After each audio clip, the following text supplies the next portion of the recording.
আজকের এই রেসিপিটা আমি মুখে কিছু বলবো না, আপনারা নিজেরাই দেখলে বুঝতে পারবেন যে রেসিপিটা কত সুন্দরভাবে মারাত্মক হয়েছে। আপনারা উপকরণ দেখলেই বুঝতে পারবেন রেসিপিটা কীরকম হবে। প্রথমে দুটো পেঁয়াজ 1/2 করে কেটে নিয়েছি, 4টে কাঁচা লঙ্কা নিয়েছি, দুটো টমেটো, আদা আর রসুন ছাড়িয়ে নেওয়া হয়েছে। আর এখানে রয়েছে কয়েকটা ধনেপাতা, একটা প্লেটের মধ্যে দুটো শুকনো লঙ্কা, তেজপাতা, গোটা জিরে আর রয়েছে ছোট এলাচ।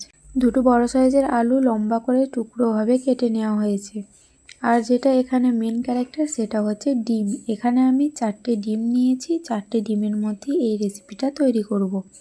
এবার অন্য একটা পাত্রের মধ্যে পরিমাণ মতো লবণ অ্যাড করে দিয়েছি। এবার এর মধ্যে 4টে ডিম এক এক করে ফাটিয়ে নিচ্ছি। আজকের এই রেসিপিটা শেষ পর্যন্ত দেখার জন্য অনুরোধ রইল। ভালো লাগলে অবশ্যই লাইক, কমেন্ট, শেয়ার করবেন আর আমার চ্যানেলটা সাবস্ক্রাইব করে পাশে থাকবেন। মাছ মাংস হাড় মানিয়ে দেবো আজকের এই রেসিপি। এইভাবে সব ডিমগুলো ফাটানো হয়ে গেলে ডিমটা ভালোভাবে ফেটিয়ে নেবো, যাতে লবণ আর ডিমটার মধ্যে খুব ভালোভাবে মিক্সড হয়ে যায়। একটা টিফিন বক্সের মধ্যে একটু সর্ষের তেল ভালোভাবে টিফিন বক্সের গায়ে মাখিয়ে নেবো, যাতে ডিমটা চিটিয়ে না যায়। খুব ভালোভাবে এটা মিশিয়ে নিতে হবে। এবার ফেটানো ডিমটা ওর মধ্যে অ্যাড করে দিচ্ছি, দিয়ে টিফিন বক্সের ঢাকা লাগিয়ে দিচ্ছি। একটা কড়াইয়ের মধ্যে কিছুটা জল অ্যাড করে দিয়েছি, দিয়ে টিফিন বক্সটা ওর মধ্যে দিয়ে দিচ্ছি। এবার এই জলটা হালকা উষ্ণ করে নেব। উষ্ণ করার পর এই কেটে রাখা সবজিগুলো ওর মধ্যে দিয়ে দিচ্ছি এক এক করে। প্রথমে টমেটোগুলো এর মধ্যে অ্যাড করে দিয়েছি, এরপর দিয়ে দিচ্ছি কেটে রাখা পেঁয়াজগুলো। তারপরে পেঁয়াজগুলো দেওয়া হয়ে গেলে দিয়ে দেবো চিড়ে রাখা কাঁচা লঙ্কা আর দিয়ে দেবো ধনেপাতার টুকরোগুলো। ধনেপাতার টুকরোগুলো দেওয়া হয়ে গেলে ওর মধ্যে কেটে রাখা বা ছাড়িয়ে রাখা আদা আর রসুনের টুকরোগুলো দিয়ে দেব। যাই হোক, আগে ডিমটা দেখিয়ে দিই টিফিন বক্সের ঢাকাটা খুলে। দেখুন ডিমটা একদম পারফেক্টভাবে রেডি হয়ে আছে। আর এই উষ্ণ জলে অল্প কিছুক্ষণের জন্য রেখে দেবো, জাস্ট 2 মিনিট। 2 মিনিট রেখে দেওয়ার পর এই সবজিগুলো দিয়ে দিয়েছিলাম, এবার এই সবজিগুলো এক এক করে তুলে নিচ্ছি অন্য একটা পাত্রে। এবার এই সবজিগুলোর একটা পেস্ট বানিয়ে নিচ্ছি। প্রথমে টমেটো, 4 টুকরো টমেটোগুলো ভালোভাবে মিক্সির সাহায্যে পেস্ট করে নিচ্ছি। মিক্সির মধ্যে টমেটোগুলো অ্যাড করে দিয়েছি, দিয়ে মিক্সির মধ্যে পেস্ট করে নিচ্ছি। এই নিয়ে রেসিপিটা আমার 3বার বানানো হয়ে গেল, মনে হয় বারবার বাড়িতে বানিয়ে খাই। দেখুন টমেটোটা খুব ভালোভাবে পেস্ট হয়ে গেছে, একদম খুব মিশ্রভাবে। এবার দিয়ে দেবো কেটে রাখা পেঁয়াজগুলোর মধ্যে একটা পেস্ট বানিয়ে নিচ্ছি। এবার এই পেঁয়াজের পেস্টটা অন্য একটা পাত্রে রেখে দিচ্ছি। এবার দিয়ে দেবো ধনেপাতা আর দিয়ে দেবো কাঁচা লঙ্কা। এইভাবে সব কিছু এক এক করে পেস্ট বানিয়ে অন্য একটা পাত্রের মধ্যে রেখে দিচ্ছি।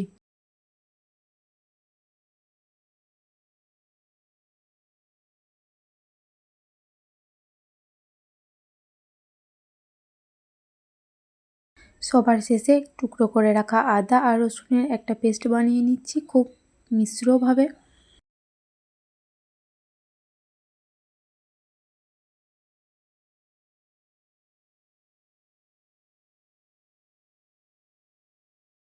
দেখুন সব কিছু এখানে পেস্ট বানানো হয়ে গেছে। এবার এই পেস্টটা খুব ভালোভাবে মিশিয়ে নিচ্ছি, যাতে খুব ভালোভাবে মিক্সড হয়ে যায়।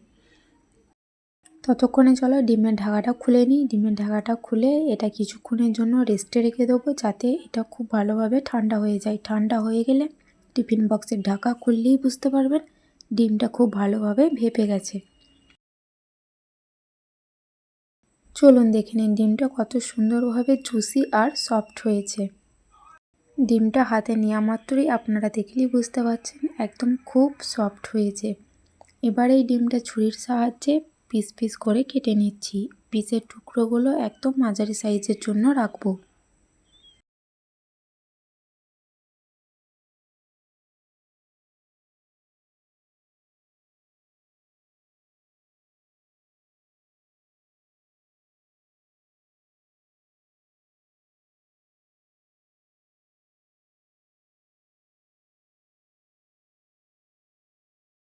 দেখুন এখানে ডিমগুলো সব টুকরো করা হয়ে গেছে। এবার এই ডিমের টুকরোগুলো অন্য একটা পাত্রে রেখে দিচ্ছি। এবার কড়াইয়ে সরষের তেল গরম করে কড়াইটা খুব ভালোভাবে তেলটা গরম করে নিচ্ছি। তেল গরম হয়ে গেলে টুকরো করে রাখা আলুগুলো ওর মধ্যে অ্যাড করে দিচ্ছি। এবার এর মধ্যে দিয়ে দিচ্ছি 1 চামচ হলুদ গুঁড়ো আর দিয়ে দেবো 1 চামচ লবণ। লবণ দিয়ে কিছুক্ষণ নাড়াচাড়া করে আলুটা ভেজে নেব 5 মিনিটের মতো, যাতে আলুর গায়ে বাদামি কালার চলে আসে এবং আলুটা খুব ভালোভাবে ভাজা ভাজা হয়ে যায়।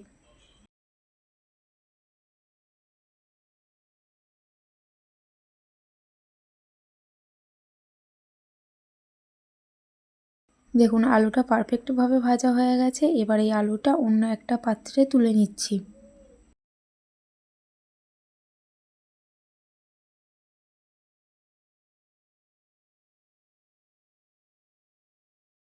কেটে রাখা ডিমের টুকরোগুলো ওই কড়াইয়ের মধ্যেই দিয়ে দিচ্ছি এবং এই টুকরোগুলো ভালোভাবে ভেজে নিচ্ছি জাস্ট 1 মিনিট। বেশি ভাজলে এই ডিমগুলো শক্ত হয়ে যেতে পারে।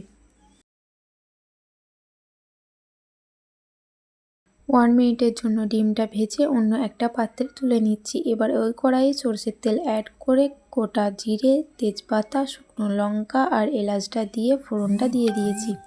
ফোড়নটা হয়ে এলে বেটে রাখা পেস্টটা দিয়ে কিছুক্ষণ নাড়াচাড়া করে নিচ্ছি যতক্ষণ না গায়ের জলটা শুকিয়ে মরে যাচ্ছে।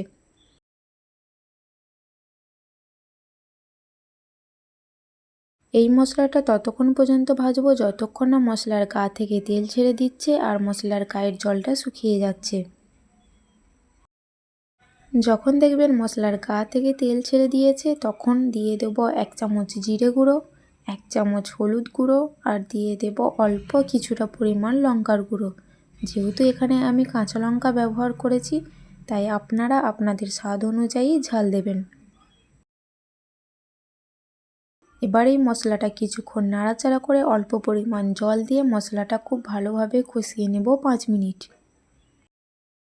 এর মধ্যেই রান্নার স্বাদ যেটাকে দ্বিগুণ বাড়িয়ে দেবে সেটা এবার অ্যাড করব। সেটা হচ্ছে সানরাইজের গুঁড়ো মশলা। এখানে সানরাইজের গুঁড়ো মশলা আমি ইউজ করেছি। এবার এর মধ্যে দিয়ে দেবো সানরাইজের শাহি গরম মশলা। গরম মশলা দিয়ে পরিমাণ মতো লবণ এর মধ্যে অ্যাড করে দিয়েছি। কিছুক্ষণ নাড়াচাড়া করে মশলাটা আবারও কষিয়ে নিয়েছি। মশলাটা কষানো হয়ে গেলে ভেজে রাখা আলুগুলো ওর মধ্যে অ্যাড করে দিয়েছি। এবার আলুগুলো কিছুক্ষণভাবে নাড়াচাড়া করে নিয়েছি যাতে আলুটা আর মশলাটা খুব ভালোভাবে মিক্সড হয়ে কষানো যায়। এবার আলুটা বয়েল হওয়ার জন্য বা গ্রেভির জন্য পরিমাণ মতো জল ঢেলে দিয়েছি, দিয়ে কিছুক্ষণ নাড়াচাড়া করে নিয়েছি যাতে খুব ভালোভাবে এই রেসিপিটা মিক্সড হয়ে যায়। খুব তাড়াতাড়ি যেন হয়ে যায় তার জন্য দিয়ে দিয়েছি ঢাকা। 10 মিনিট পর ঢাকা খুললে দেখবেন আলুটা খুব ভালোভাবে বয়েল হয়ে গেছে বা সিদ্ধ হয়ে গেছে। আলুটা প্রায় 80% মতো সিদ্ধ হয়ে যাওয়ার পর ভেজে রাখা ডিমগুলো ওর মধ্যে অ্যাড করে কিছুক্ষণ নাড়াচাড়া করে আরও 5 মিনিটের জন্য রেসিপিটা গ্যাসের ফ্লেমটা লো করে ফুটিয়ে নিয়েছি। দেখুন গ্রেভিটা একদম পারফেক্টভাবে গা মাখা হয়ে এসেছে আর গ্যাসের ফ্লেমটা লো করে অল্প পরিমাণ ফুটিয়ে দেওয়ার জন্য গায়ে তেলও দাঁড়িয়ে গেছে। 5 মিনিট পর যখন দেখবেন গ্রেভিটা গায়ে গা মাখা হয়ে গেছে তখন এই রেসিপিটা অন্য একটা পাত্রে নামিয়ে নিচ্ছি। ব্যাস তাহলেই রেডি এই ডিমের রেসিপিটা। এই রেসিপিটা গরম ভাতের সাথে একদম দুর্দান্ত যায়। আজকের এই রেসিপিটা আপনাদের কেমন লাগলো অবশ্যই আমাকে কমেন্ট করে জানাবেন আর শেষ পর্যন্ত দেখার জন্য অসংখ্য ধন্যবাদ। আজকের মতো টাটা।